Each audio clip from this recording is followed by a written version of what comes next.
how to hide notification content on lock screen on iPhone. Hey guys, welcome back to this YouTube channel. Today I will show you that how can you hide notification content on the lock screen of your iPhone. So let's get started. On this process, at first you'll have to open settings on your iPhone. Alright, so after you open the settings, you'll got such interface. So from your, you'll have to scroll down and go the options like notification. Alright, so from the notification section, you'll have to tap on the option show previews.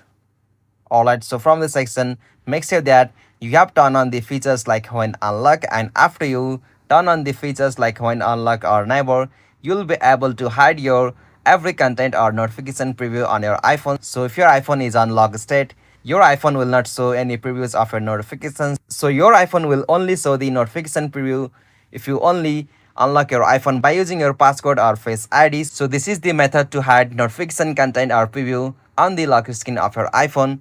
If you found this video helpful to you, please don't forget to subscribe our YouTube channel for more quick and short tutorial like this. Thank you for watching this video. Have a nice day.